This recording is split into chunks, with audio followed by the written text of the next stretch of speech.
Teri kududu nara mama di mana. Baranti kududu nara mama di mana. Kone gitari fon la luna ni mama di barana. Ya fanga se ya wale, ya fanga se ya wale, ya fanga se ya wale, ya fanga se ya wale, ya bonisa mami wata. Ya bonisa ya wae. Oh yeah mami yo. Ya bonisa ya wae. Mami wata oh. Mami wata Mami wata oh. Mami wata ya bonisa mami wata. Ya bonisa ya wae. Oh yeah mami. Ya bonisa ya wae. Wasio yeah. Sio yeah. Wasio yeah. Sio yeah. Wasio yeah. Sio yeah. Ya bonisa mami wata. Ya bonisa ya wae. Oh yeah mami. Ya bonisa ya wae. Kuku.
Votre attention s'il vous plaît, le chef de l'État guinéen, le président de la République, le professeur Alpha Condé.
Merci.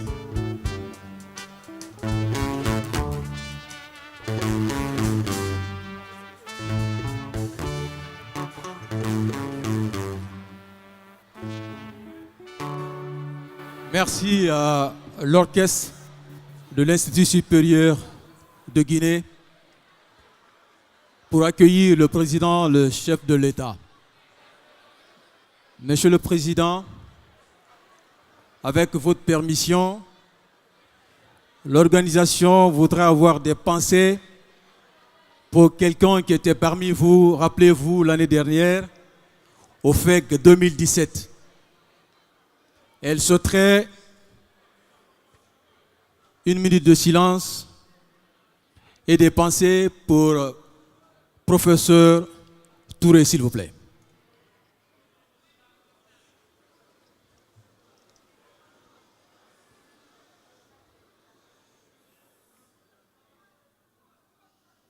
Merci, Monsieur le Président. Avec votre permission, Monsieur le Président, je voudrais faire lecture de cette note qui m'a été envoyée par l'organisation à l'occasion du forum de l'étudiant guinéen FEC 2018. Conakry, capitale du livre, organise en collaboration avec le club de slam JR un concours d'écriture slam avec pour thème la problématique des déchets à Conakry. Le concours est ouvert à tous. Lieu de dépôt des textes à l'adresse concours-feg18@gmail.com. 3 prix seront remis aux 3 meilleurs textes. Remise officielle des prix samedi 12 mai à la clôture du FEG 2018. Monsieur le Président, je voudrais vous remercier pour le soutien que vous avez pu apporter à l'éducation nationale, pour tous les soutiens que vous êtes en train d'apporter à l'éducation nationale. Des écoles et universités sont en construction, c'est à souligner.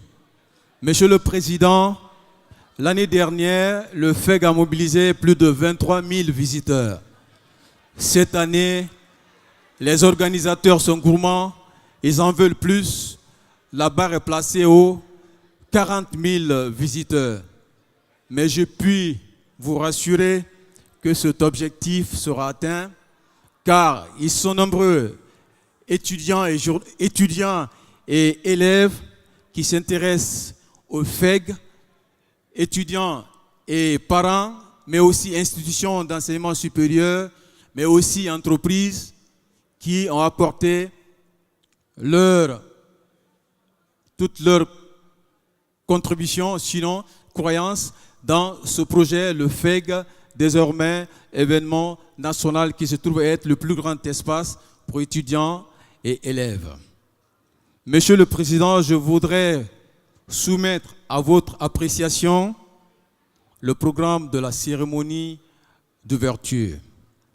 Nous serons tous témoins de votre allocution, justement à l'occasion de cette cérémonie d'ouverture. Mais l'organisation a bien voulu programmer avant vous l'allocution du ministre de l'Enseignement supérieur et de la Recherche scientifique, l'intervention du représentant des étudiants, le discours de la chef de cabinet du ministère de l'Enseignement supérieur et de la Recherche scientifique, la prestation de l'orchestre de l'Institut supérieur des arts de Guinée. Monsieur le Président, si vous validez ce programme, nous allons démarrer. Merci, Monsieur le Président. Et avec votre permission,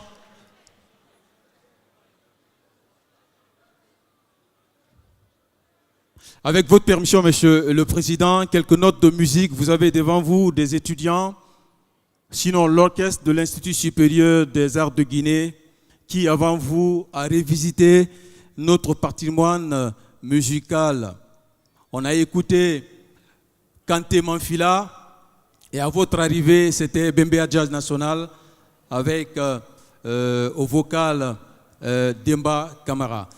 Donc nous allons laisser le podium à l'orchestre de l'Institut supérieur des arts de Guinée. Merci, Monsieur le Président.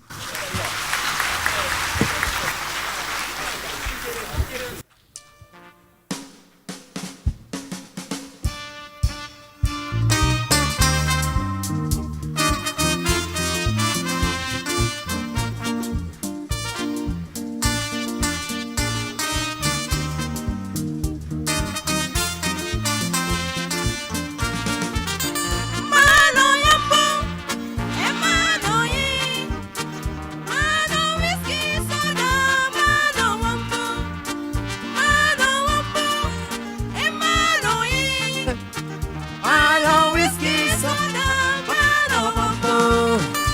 Amanyinde, oh amanyinde, amanyi whiskey soda, amanyinde, amanyinde, oh amanyinde, dolole, ikanami whiskey soda, amanyinde, dolole.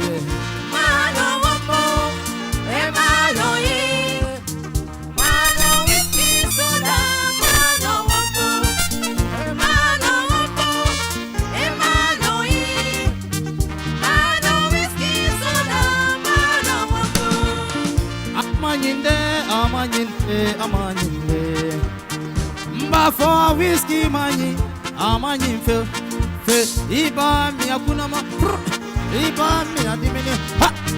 Naseri Jusuma, Goyi Bolo la vida. Mano wambo, mano yi, Aya Faika, mano whiskey soda, mano wambo, Amanyinde, mano wambo, Amanyinde, mano yi, Amanyinde. mano whiskey soda, mano wambo.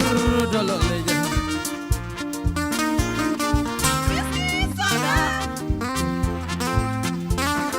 whiskey soda, whiskey soda, whiskey soda.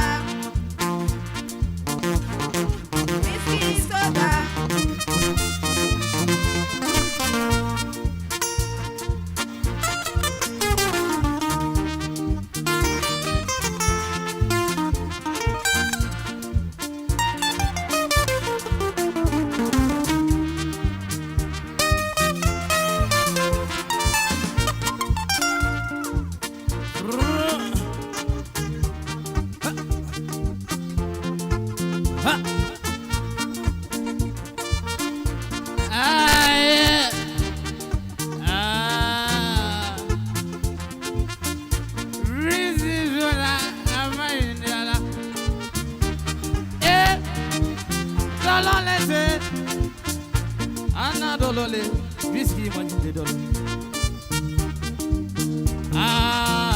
Takuya. Ina si asangra temi, tukuyena takuya. Kapuro. Ina si ameni tegre temu, tukuyena. Falala.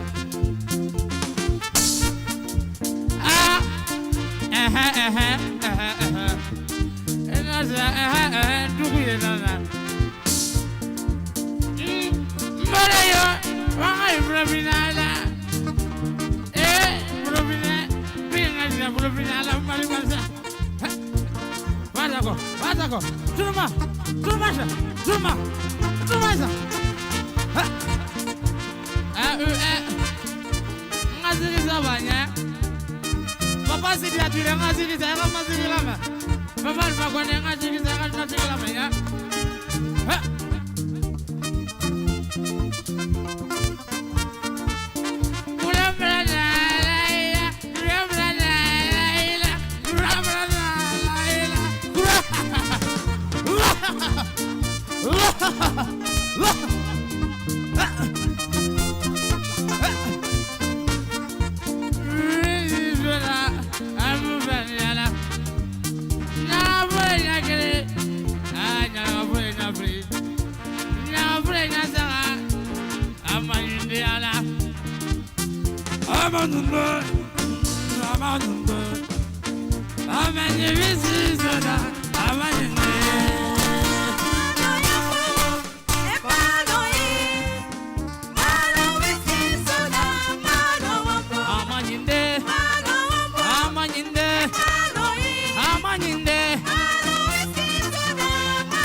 Mesdames et messieurs, ils sont là à l'école pour ça. On peut dire qu'ils ont bien appris.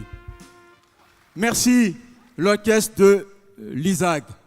Monsieur le Président, On en vient au discours. Il s'appelle Amadou Diallo. Et c'est lui, il est étudiant, c'est lui qui va parler au nom des étudiants guinéens. Merci.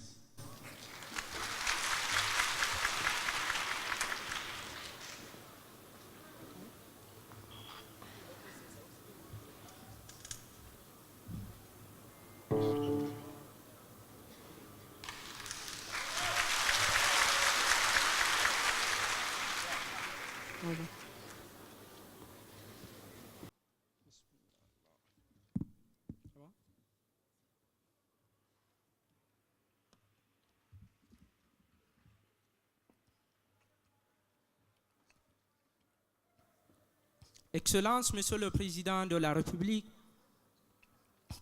Monsieur le Premier ministre, Monsieur le ministre de l'Enseignement supérieur et de la Recherche scientifique, Messieurs les membres du gouvernement, honorables députés, Messieurs les représentants du corps diplomatique,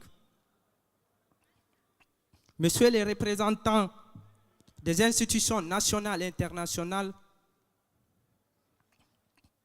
Messieurs les fondateurs, recteurs, directeurs généraux des institutions d'enseignement supérieur publics et privés, chers élèves et étudiants, mesdames et messieurs, en vos titres et qualités. Permettez-moi tout d'abord de vous remercier de votre présence aujourd'hui et de tout l'intérêt que vous témoignez à cette deuxième édition du Forum de l'étudiant guinéen placé sous le thème de l'innovation. C'est pour moi un honneur, mais aussi un réel plaisir d'être en face de vous à l'occasion du FEG 2018 en tant que président des étudiants de Guinée.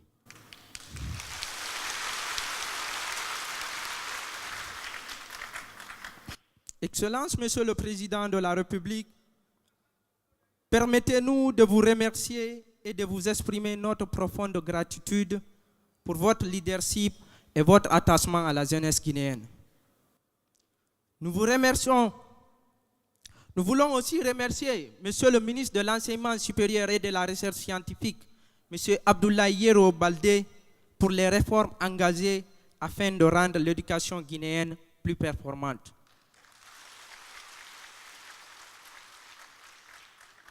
Nous sommes heureux de vous rappeler, en partageant avec vous les idées du Forum de l'étudiant guinéen, qui consiste à créer un espace où élèves, étudiants, entreprises, universités, institutions de formation et de recherche se retrouvent pour non seulement s'informer, mais aussi partager des connaissances et des expériences. Nous sommes fiers de constater que la première édition avait permis à beaucoup d'étudiants de s'orienter et de faire un choix en adéquation avec leur formation. Mesdames et messieurs, s'il faut retenir des motifs de satisfaction dans cet événement, ils seront sans doute l'implication du corps professoral et la mobilisation des élèves et étudiants qui sont la résultante de la collaboration des liens qui se sont formés entre ces deux entités. Ce présent événement nous permettra, tout en respectant les spécificités de chacun, de parler d'une seule voix afin de défendre les intérêts de la communauté scolaire et estudiantine. Nous, élèves et étudiants de Guinée, nos attentes pour cette deuxième édition sont nombreuses. Il s'agit de la création et de la pérennisation d'une plateforme d'échange entre nous et les acteurs de la vie socio-professionnelle. La disponibilité du Wi-Fi dans nos institutions d'enseignement supérieur, l'équipement de nos bibliothèques numériques et livresques, la pérennisation de l'Observatoire national des métiers, l'institutionnalisation d'un cadre d'accompagnement visant à édifier les étudiants sur les choix des offres de formation proposées par les différentes institutions d'enseignement supérieur du pays. Et faire de cette deuxième édition du Forum de l'étudiant guinéen une opportunité pour accroître les partages d'expériences entre les universités guinéennes au bénéfice des étudiants guinéens. Comme l'évoquait déjà Robert Mallet, les bonnes idées n'ont pas d'âge, elles ont seulement de l'avenir. Ainsi, nous veillerons à ce que les étudiants soient informés, formés et entendus tout en soutenant les dossiers essentiels à l'épanouissement de ceux-ci. L'université est une étape de la vie trop importante pour que celle-ci soit bradée pour les générations à venir. Mesdames et messieurs, nous conclurons par ces mots. On façonne les plantes par la culture, les hommes par l'éducation, car pour nous, comme pour la société, c'est ici que s'écrit une partie de cet avenir. Vive le Forum de l'étudiant guinéen, vive l'éducation nationale, que Dieu bénisse la Guinée.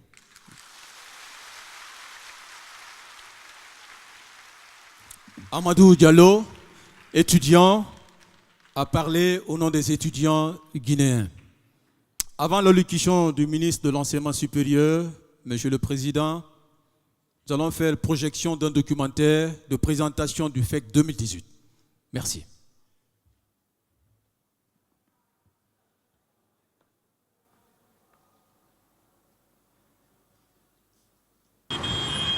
Engagé dans un processus de réforme et de modernisation de l'enseignement, le gouvernement guinéen, à travers le ministère en charge de l'enseignement supérieur et de la recherche scientifique, organise la deuxième édition du Forum de l'étudiant guinéen les 10, 11 et 12 mai 2018. L'événement donnera l'opportunité aux étudiants de rencontrer les responsables d'entreprises tout en permettant aux futurs étudiants de découvrir les différentes offres de formation universitaire en Guinée et à l'étranger. Placé sous le thème de l'innovation, le forum va mettre en lumière les efforts entrepris dans ce sens, comme à Dubreka ou à 50 km de Conakry est installé depuis mars 2000 le Centre national de recherche et de valorisation des plantes médicinales. Son objectif, innover en perçant les secrets que cache la flore pour le bien-être sanitaire des populations. C'est sûr que nous prenons, on les sèche à la température ambiante. Pourquoi la température ambiante? Parce que le soleil risque de dénaturer les principes actifs qui sont à l'intérieur. Donc on les sèche à la température ambiante. Après séchage, ces échantillons sont pilés pour les rendre en forme poudre. Et c'est cette poudre qui est utilisée pour l'extraction avec des solvants d'extraction. Et après extraction, nous évaporons dans la salle d'évaporation pour obtenir un extrait sec. Et c'est cet extrait sec qui est utilisé pour les différents travaux phytochimiques et biologiques. Les travaux des chercheurs de ce centre ont permis de mettre au point des produits pharmaceutiques pour combattre le paludisme, le diabète ou encore l'hypertension. Dans le domaine de l'hypertension, nous avons mis au point, et je crois que nous sommes parmi les premiers en Afrique, à mettre au point une forme aussi élaborée dans le domaine de l'hypertension. C'est à base d'une plante, mais à cette plante, on a associé un élément qu'on appelle le sélénium pour renforcer l'activité antihypertensive. Et ce produit-ci a été testé cliniquement et a été comparé avec la plupart des antihypertenseurs vendus dans les officines, la plupart donc des antihypertenseurs conventionnels, mais ce produit a donné d'excellents résultats, autant que ces produits-là, sinon même pour certains, Guinex HTA a donné un meilleur résultat. Des innovations dans la recherche scientifique qui seront partagées à l'occasion du forum. À travers cet événement, l'État va offrir une tribune d'expression aux établissements d'enseignement supérieur du pays et faciliter les rencontres avec les universités étrangères. Nous avons des génies guinéens qui font des découvertes, qui font vraiment des innovations. Et ces génies guinéens, il faut les mettre en exergue, il faut les vendre, il faut les valoriser. Et donc, il y a aussi des universités qui font beaucoup de choses, mais très malheureusement, qui ne sont pas connues par le grand public. Donc, et si on veut mettre nos universités dans le sillage de la production, de la compétitivité, de l'innovation,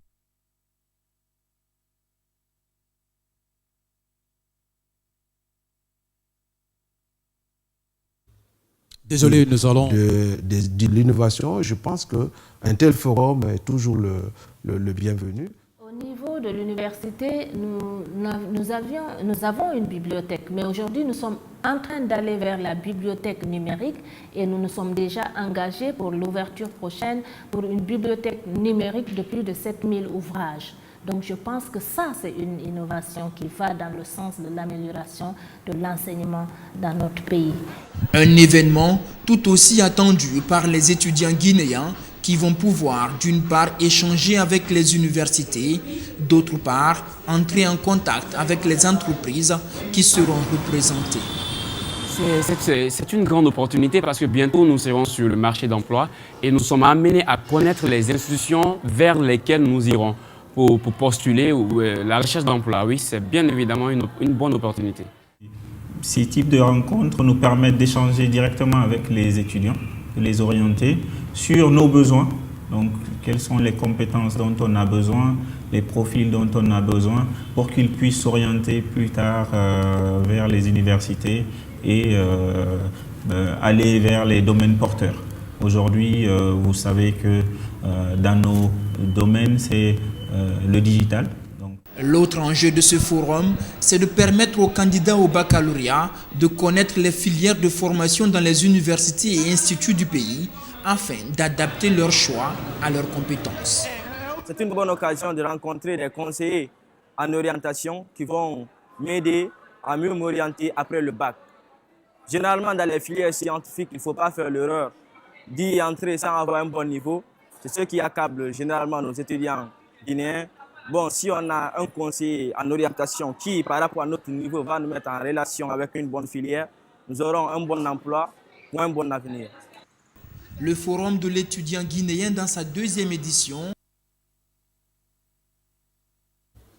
Merci. On peut applaudir.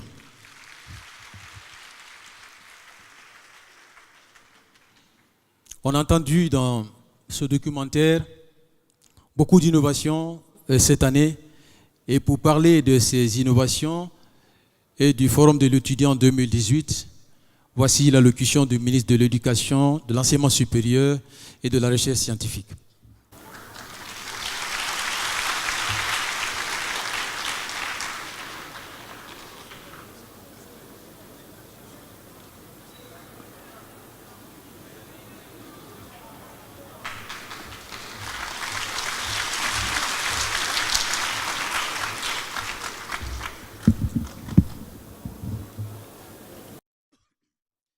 Monsieur le Président de la République, Monsieur le Premier ministre, Mesdames et Messieurs les présidents des institutions républicaines, Mesdames et Messieurs les membres du gouvernement, honorables députés, Mesdames et Messieurs les membres du corps diplomatique, ainsi que les représentants d'organisations et institutions internationales, Mesdames et Messieurs en vos grades et qualités, distingués invités, chers étudiantes et étudiants. Je tiens, au nom de mes collègues du secteur éducatif, éducation nationale, alphabétisation, enseignement technique, formation professionnelle, et moi-même, à remercier très sincèrement le président de la République qui a accepté de rehausser de sa présence la 2e édition du Forum de l'étudiant guinéen qui nous réunira pendant 3 jours, durant lesquels nous partagerons les réflexions et activités sur l'éducation en général et particulièrement l'enseignement technique, l'enseignement supérieur et la recherche scientifique en République de Guinée. Je veux également remercier les délégations étrangères qui ont fait le déplacement de Conakry. Il s'agit des délégations venues de la Côte d'Ivoire, du Sénégal, du Burkina Faso, notamment le ministre de l'Enseignement supérieur et de la Recherche scientifique du Burkina qui est en train d'arriver et qui est l'invité d'honneur de ce forum. Aussi, également les délégations du Maroc, de l'Inde et également, j'ai dit tout à l'heure, de la Côte d'Ivoire. L'objectif du Forum de l'étudiant guinéen est de mettre en rapport, comme on l'a dit tout à l'heure, les étudiants, les futurs bacheliers, avec les institutions d'enseignement supérieur, aussi bien guinéennes qu'étrangères, d'où la présence de ces universités étrangères qui sont parmi nous. Ça, c'est d'une part.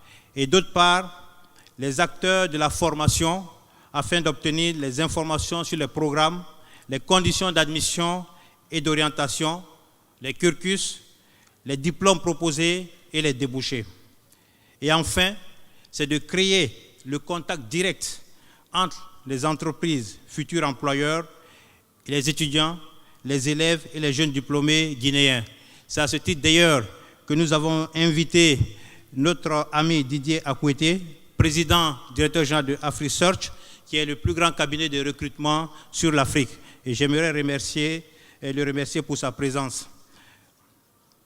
Donc, il s'agit de regrouper tout ce monde dans un même cadre durant 3 jours, comme je le disais. Donc, tout cela dans le but de les orienter efficacement dans leur plan de carrière et leurs projets futurs.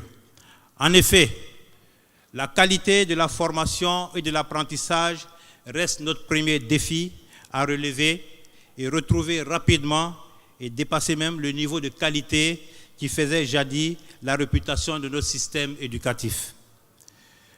Poursuivant l'objectif de qualifier notre système d'enseignement, le ministère de l'Enseignement supérieur et de la Recherche scientifique a créé, grâce au décret présidentiel, récemment l'Agence nationale d'assurance qualité qui a, entre autres missions, l'amélioration et le suivi du contenu des enseignements dispensés dans nos universités. Le gouvernement continue à œuvrer pour donner à nos étudiants, nos élèves, des enseignements de qualité en prenant sa part de responsabilité dans la construction de grandes infrastructures qui conditionnent la promotion des secteurs performants de notre économie.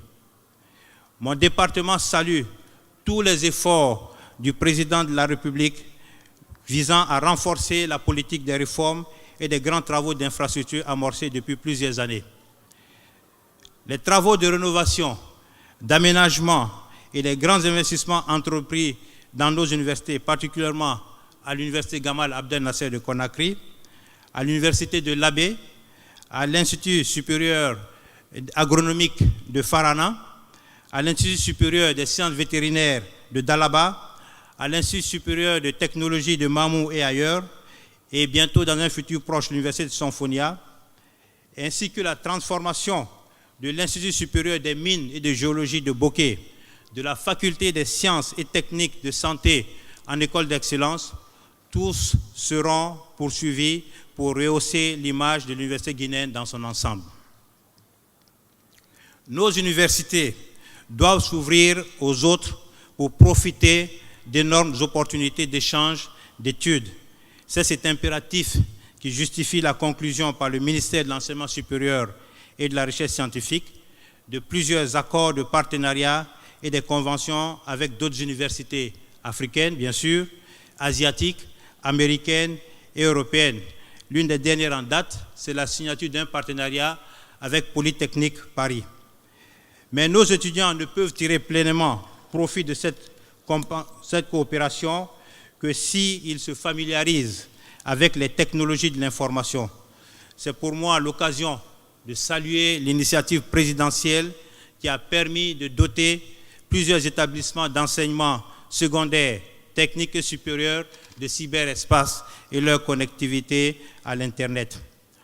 Avant de terminer, je voudrais remercier tous nos sponsors, partenaires et tous ceux qui ont contribué à la réussite de ce forum. Je voudrais également inviter les élèves et étudiants guinéens à viser l'excellence et à soutenir les efforts du gouvernement en vue de qualifier nos systèmes d'enseignement. Pour finir, j'émets le souhait que le Forum de l'étudiant guinéen restera un cadre permanent de concertation, de dialogue et d'échange entre le monde professionnel et le milieu universitaire. Je vous remercie.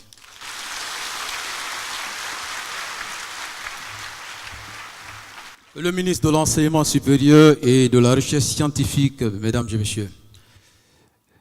Monsieur le Président de la République, chef de l'État guinéen, votre allocution est attendue.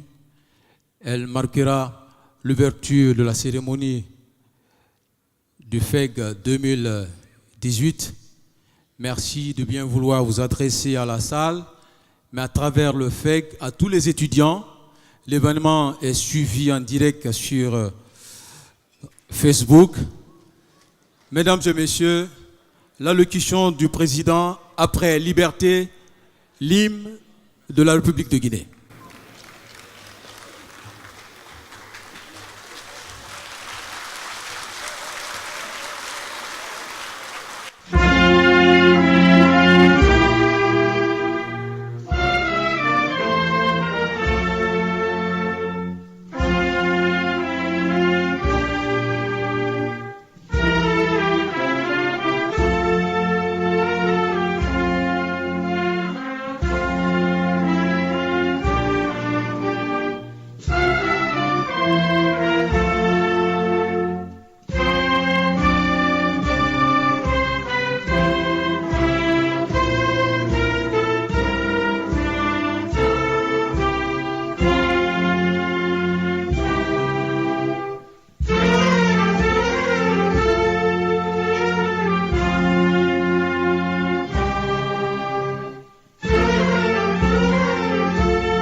Mesdames, Messieurs les présidents des institutions républicaines, Monsieur le Premier ministre, Mesdames, Messieurs les membres du gouvernement, Mesdames, Messieurs les ambassadeurs, les représentants d'organisations et institutions internationales,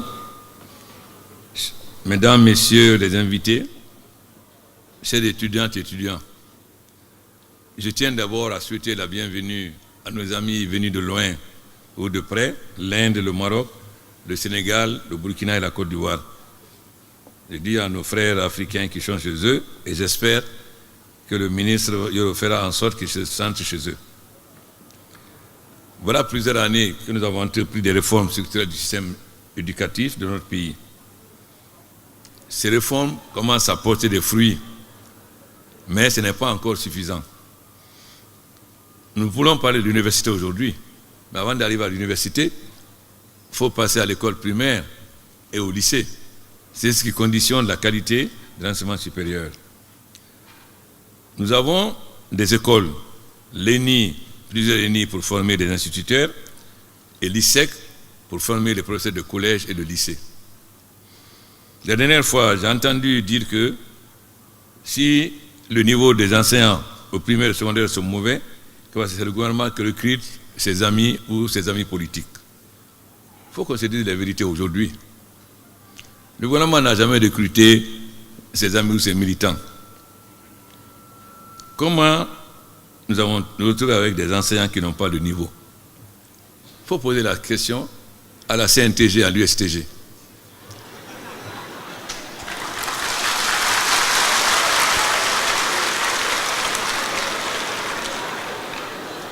Vous savez, la Deuxième République, à la fin de la Deuxième République, notre regretté président avait une santé qui ne lui permettait pas de gouverner. Les syndicats ont profité de cette position pour prendre l'État en otage, Madame Penda. Vous avez pris l'État en otage pour imposer des choses qui sont contraires à l'intérêt de tout le peuple de Guinée. Voilà comment nous nous sommes retrouvés avec des enseignants qui n'ont aucun niveau. Comment?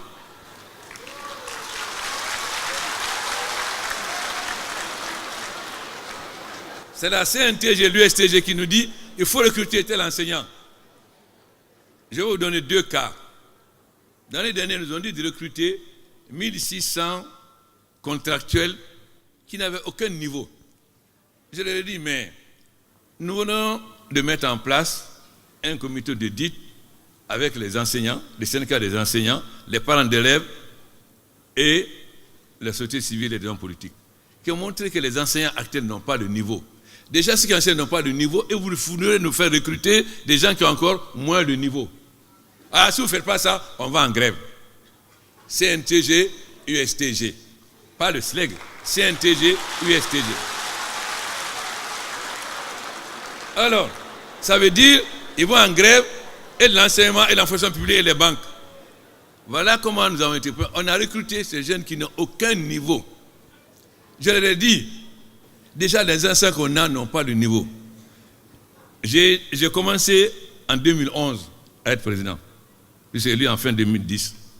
En 2012, j'ai dit on va faire un test pour qu'on voit, avant de faire les états généraux de l'enseignement. Nous avons organisé en 2012 un test, monsieur le Premier ministre. Nous avons pris 750 enseignants de primaire. On a fait une dictée de CE2. C'est-à-dire, CE2, vous allez à CM1 et CM2 pour faire les certificats d'études. On a mis 20 fautes dans la dictée.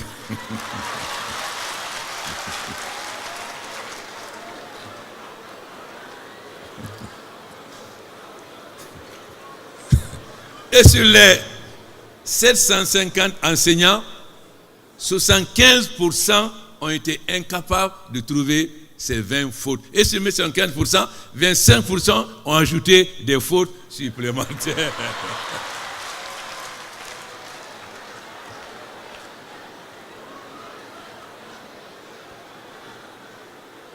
Voilà la situation en 2012. Évidemment, comme en 2012, après les élections, l'opposition occupait la rue, concernant pourquoi on ne travaille pas. On avait le PPTE, donc on ne pouvait pas, on était faible, on était obligé d'accepter les conditions des syndicats. Comment voulez-vous qu'on se batte pour avoir des PPTE quand d'un côté l'opposition est dans la rue, de l'autre côté les syndicats menacent de faire grève? Voilà comment ils nous ont amenés à recruter des gens qui n'ont aucun niveau. Alors les parents d'élèves doivent se poser la question, n'est-il pas mieux d'avoir une année blanche et de recruter des enseignants sortis des lycées et les LENI que de faire des enseignants qui enseignent des enfants qui n'ont aucun niveau et qui vont former des chômeurs? On doit se poser la question. Pour qu'on ne soit plus pris en otage par les syndicats, il faut que les parents d'élèves commencent à réfléchir. À quoi ça sert de former des enfants qui n'ont aucun niveau? Vous gaspillez l'argent pour former des enfants à l'école, ils sortent, ils n'ont aucun niveau. Voilà concrètement les débats que nous allons faire aujourd'hui dans le monde. En Guinée, pourquoi j'ai décidé qu'il y ait les états généraux de l'enseignement, afin que le peuple connaisse la vérité. Comment les enseignants sont recrutés, qui nous les a imposés, comment. Ça, c'est l'enseignement primaire et secondaire. Sans compter que nous n'avons pas d'école maternelle. L'école maternelle, c'est ce qui permet aux enfants de commencer à s'entraîner. Donc, avant d'arriver au supérieur, désormais, après les états généraux, les enseignants ne seront recrutés que s'ils sont de l'ENI ou de l'ISEC. On ne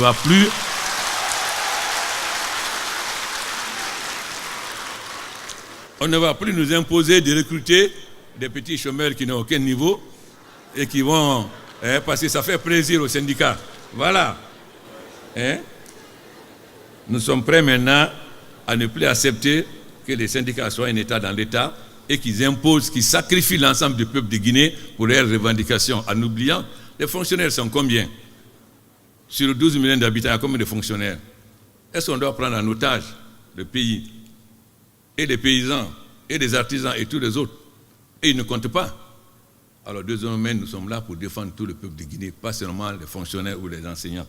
Chacun doit accepter d'être à sa place et de rendre service, non pas de gagner de l'argent, ne rien faire. D'autant plus que la moitié des enseignants ne sont pas en classe, ils sont en ville, ils sont à Mamou, d'être à Mamou, ils sont à Conakry, ils touchent, ou d'être à Tiamou, ils sont à Conakry, ou bien l'enseignement sert de passerelle pour aller dans d'autres fonctions, dans d'autres administrations.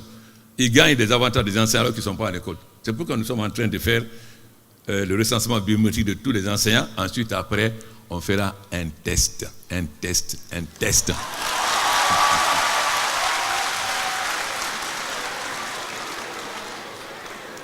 L'année prochaine, aucun enseignant n'enseignera s'il n'a pas réussi au test. Aucun enseignera s'il n'a pas réussi au test. S'ils veulent la bagarre, je suis prêt à la bagarre. C'est clair. Mais désormais, si on a fait l'ISEC et les écoles d'instituteurs, c'est pour former les enseignants. On va les laisser aller prendre des gens qui n'ont aucune formation? Non. Alors il faut que l'État prenne ses responsabilités et ne craigne plus d'affronter n'importe quelle couche sociale lorsqu'elle s'oppose à l'intérêt national, à l'intérêt de la grande majorité des populations. Ça doit être clair, à bon entendeur, Salut.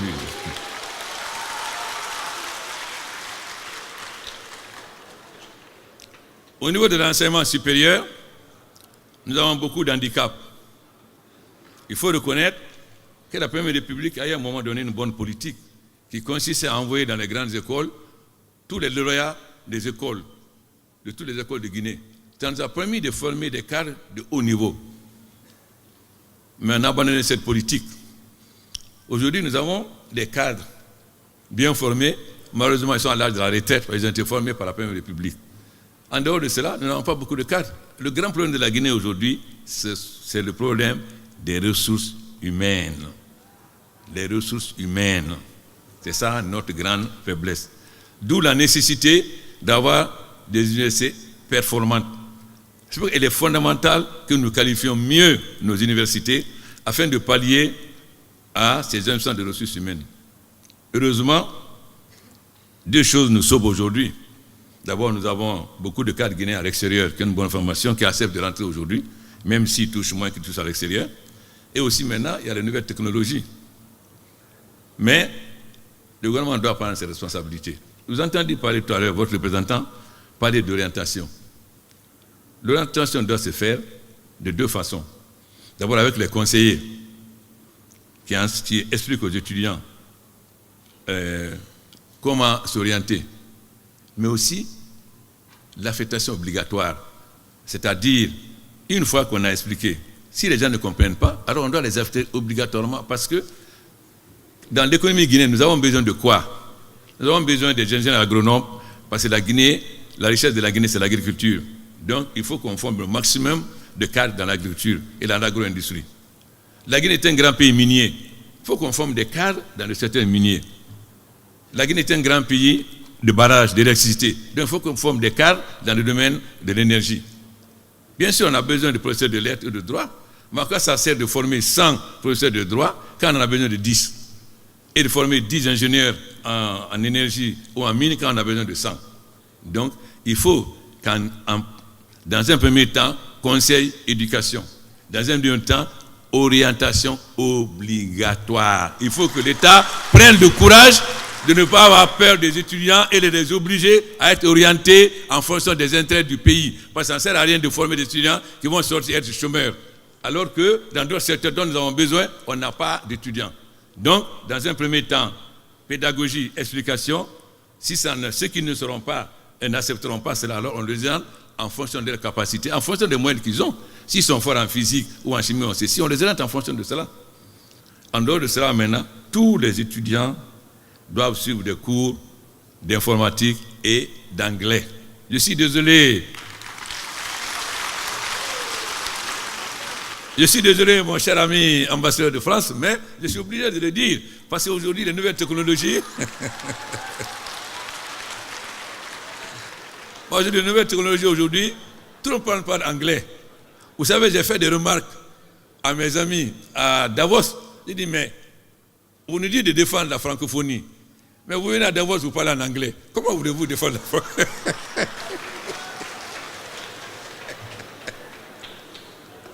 Alors, si les autorités françaises viennent à Davos parler anglais, alors qu'eux, ils sont les champions de défendre la francophonie, et nous, alors il faut que dès l'école primaire, peut-être pas l'école primaire, mais peut-être dès l'école ou dès la première année secondaire, sinon l'école primaire, on commence à enseigner l'anglais. Sinon, on sera défavorisé. Nous avons beaucoup de bourses qu'on nous donne de l'Inde, du Japon, etc. Il faut parler anglais. Lors de mon séjour au Japon, j'ai quand même dit au gouvernement japonais, n'est-ce pas, Excellence, mais il me semble que la langue au Japon, ce n'est pas l'anglais, c'est le japonais. Pourquoi?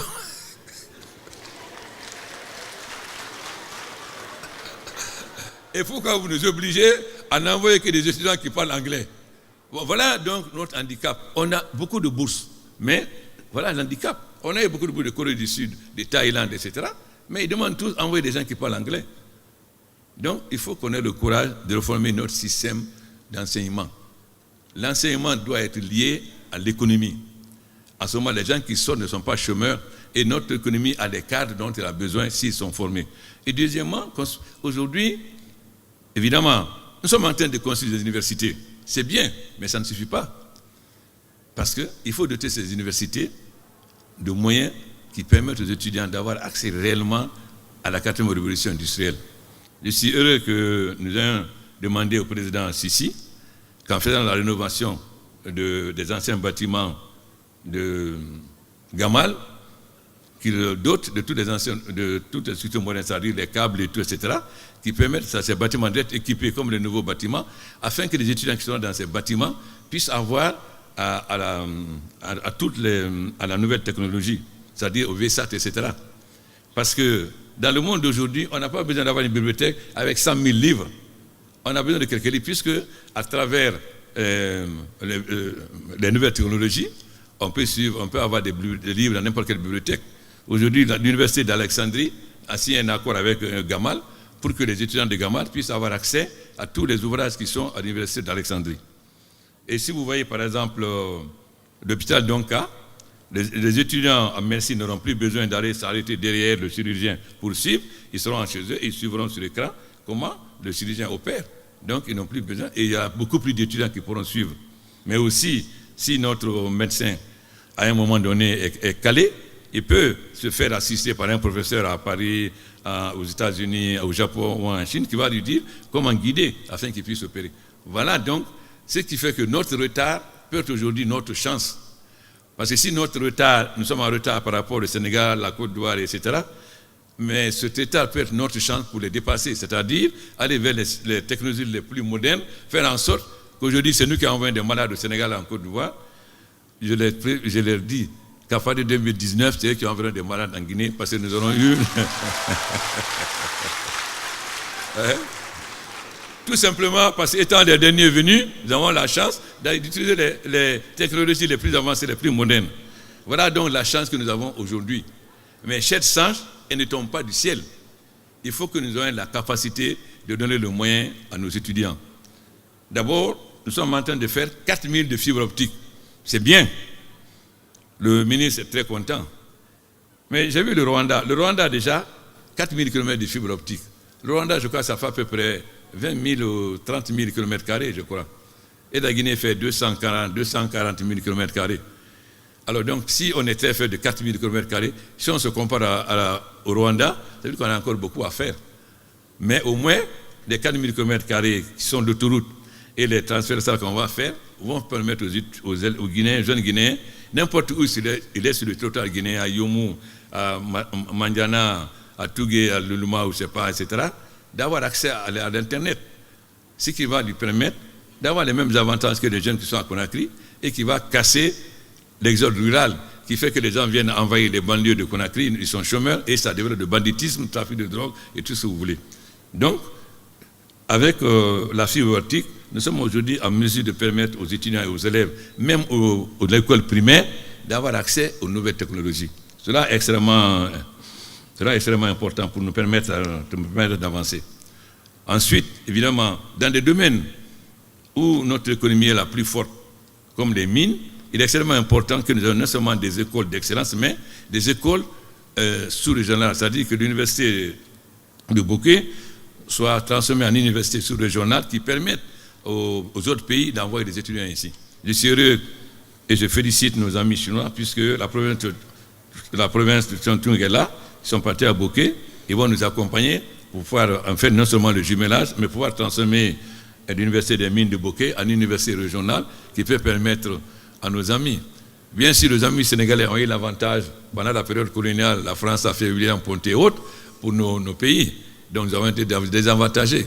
Mais il faut qu'aujourd'hui, maintenant, nous profitons aussi de nos avantages pour avoir des écoles régionales qui permettent aux étudiants ivoiriens, sénégalais, burkinabés et autres de venir étudier les mines en Guinée. Voilà ce qui est important dans ce secteur. Mais il est important aussi ce forum. Pourquoi? Il faut qu'il y ait un échange entre les étudiants, les professeurs et les hommes d'affaires. Il faut aller beaucoup plus loin. Je sais que les universités n'aiment pas cela, mais il faut que dans les écoles professionnelles comme dans les universités, il faut que dans le conseil d'administration, il y ait des gens des métiers, des professionnels, qu'on accepte que l'école des mines, il y ait des miniers dans le conseil d'administration. Car Gamal et autres, qui est des gens des professions de l'industrie de l'agriculture dans les conseils d'administration. Parce que c'est ça qui va qualifier C'est eux qui non seulement leur permettent de savoir quelles sont les opportunités d'emploi quand les étudiants vont sortir, mais aussi de bénéficier de leur expérience. Donc il faut qu'on revoie la composition des conseils d'administration tels qu'ils sont aujourd'hui pour introduire les professionnels dans le cadre de ces conseils d'administration. Je sais que les enseignants n'aiment pas beaucoup cela, mais c'est une nécessité et nous allons le faire.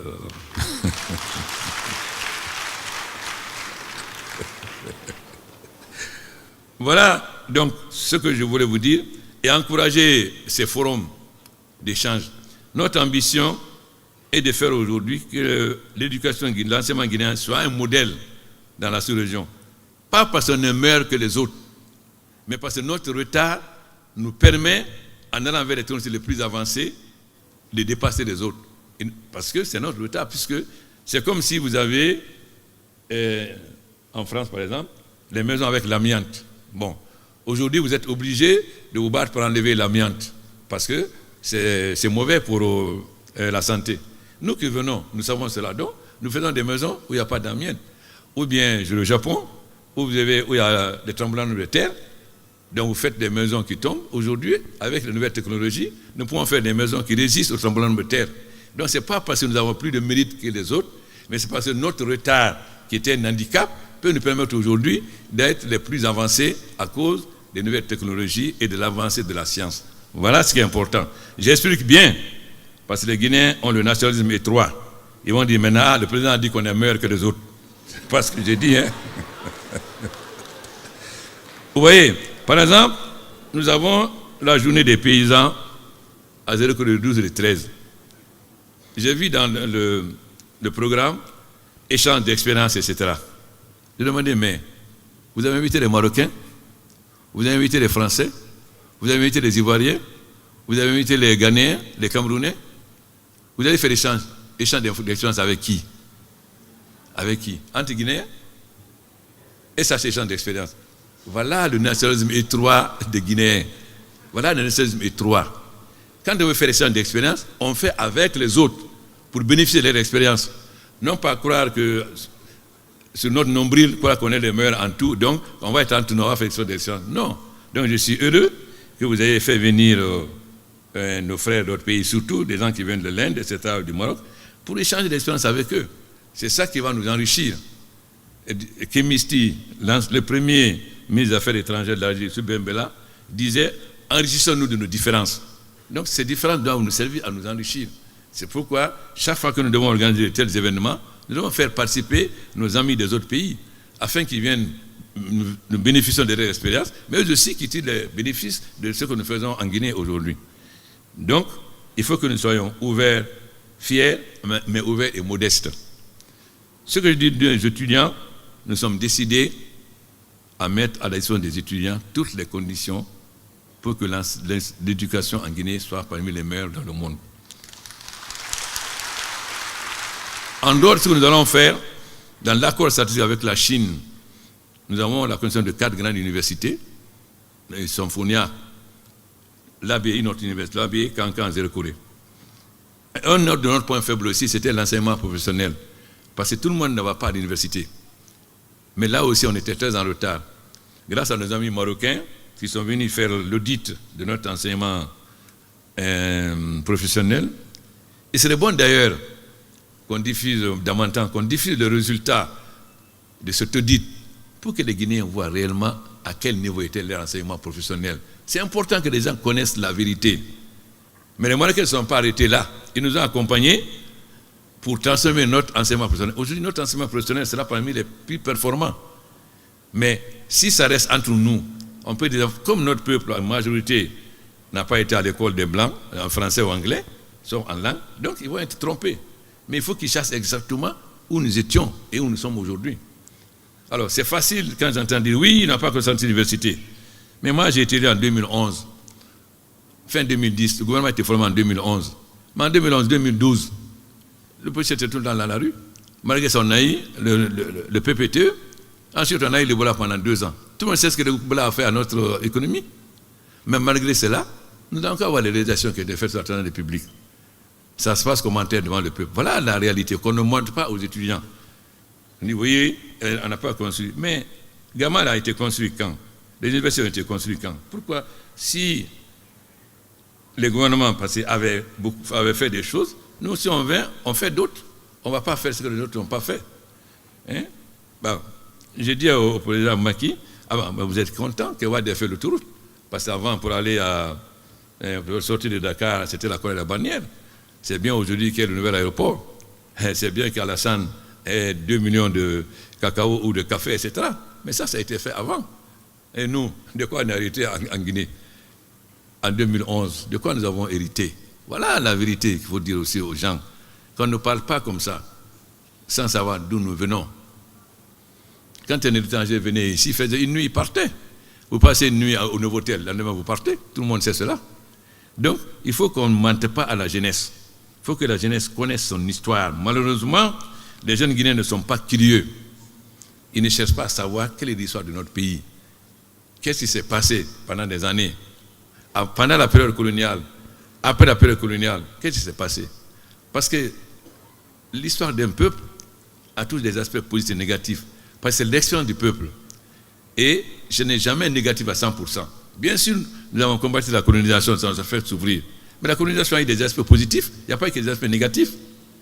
Donc, lorsqu'on est responsable, on élimine les aspects négatifs et on continue les aspects positifs. Malheureusement, on n'a pas cette habitude en Guinée. En Guinée, on a l'habitude de faire table rase. La première république est venue, tous les blancs ont fait, c'est mauvais, allez. C'est comme quelqu'un qui lave le bébé, au lieu de jeter l'eau sale, il jette l'eau sale, le bébé avec l'eau sale. Donc il faut faire de nouveau un nouveau bébé. Voilà la première république. La deuxième république est venue, avec le Fonds monétaire, non, c'est l'étatisme, etc. Allez, il faut balayer tout ça. Les entités d'État, les banques, allez, tout privatiser. Donc, on a jeté le bébé avec l'eau du bébé, on a recommencé à zéro. Mais, pendant la période coloniale, les Guinéens ont travaillé. Pendant la période, les Guinéens ont travaillé, donc il y a l'excellence du peuple. Donc, l'histoire, ce n'est pas seulement des dirigeants, c'est aussi le travail du peuple. Le travail du peuple ne peut pas être négatif à 100%. Donc, il faut que nous apprenions à étudier notre histoire et à voir qu'est-ce qui est positif, que nous continuons ce positif, et qu'est-ce qui est négatif dont nous devons nous débarrasser. Ce que je disais hier aux traditionalistes, souvent on dit oui, on fait ça parce que nos ancêtres l'ont fait, nos grands-pères l'ont fait. Mais je leur ai demandé, est-ce que ton grand-père avait des téléphones portables? Est-ce que ton grand-père, quand il venait de Cancan ou là-bas à Conakry, est-ce qu'il venait par avion? Donc, c'est à nous aussi à encourager les traditionalistes. Parce qu'on dit que notre peuple est analphabète. Il est analphabète en français, en anglais ou en espagnol. Il n'est pas analphabète dans sa langue. Donc, d'où l'importance de privilégier les langues nationales. Pas Lola, comment ça s'appelle là? Pas Coco Lala, hein? Pas Coco Lala, mais de former des enseignants, d'avoir des syllabaires, afin que les gens puissent, dans l'ère nationale, avoir accès au savoir. Aussi, nous devons tenir compte des avantages de la Guinée. J'ai vu que vous avez un centre de plantes médicinales à Conakry.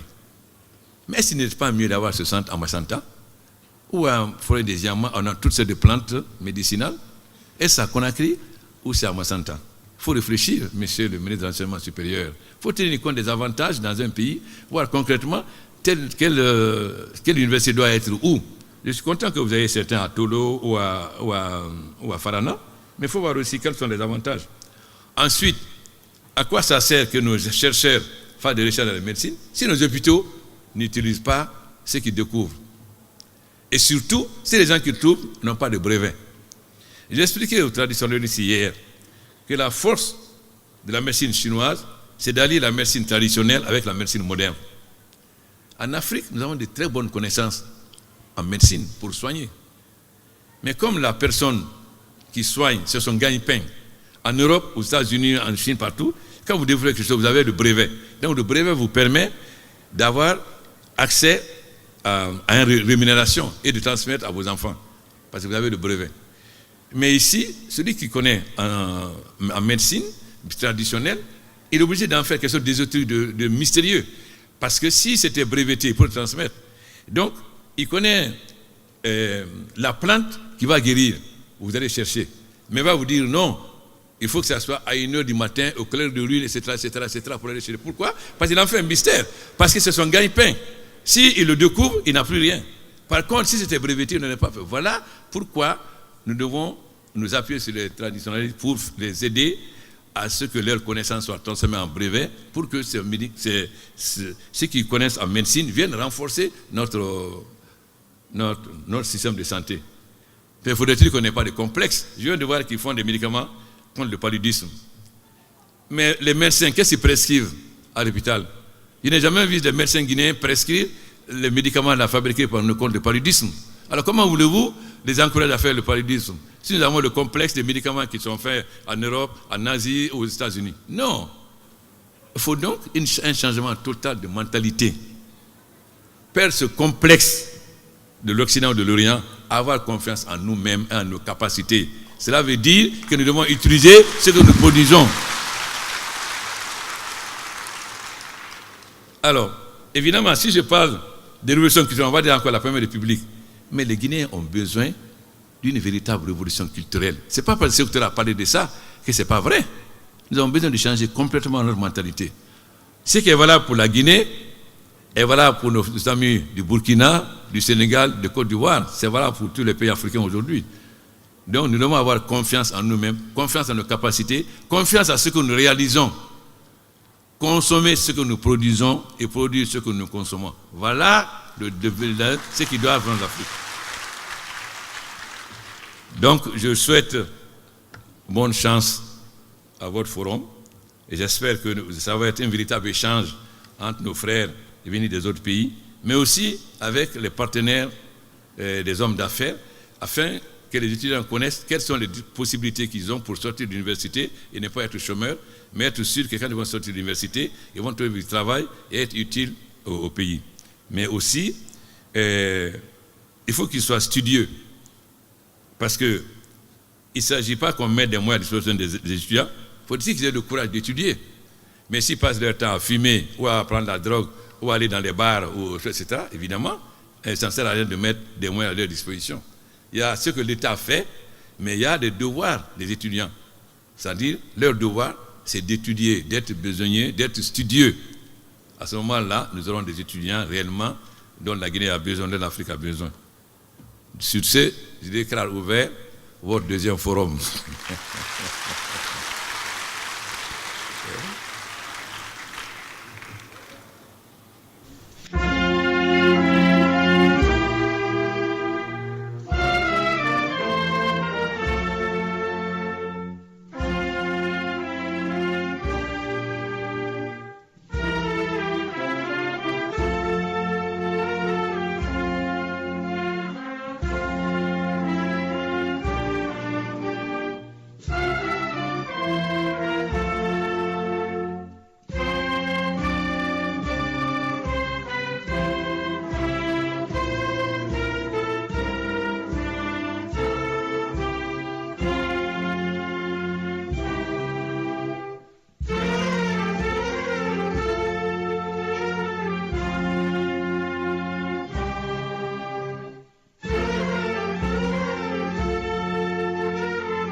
Mesdames et messieurs, c'est la fin de cette cérémonie d'ouverture.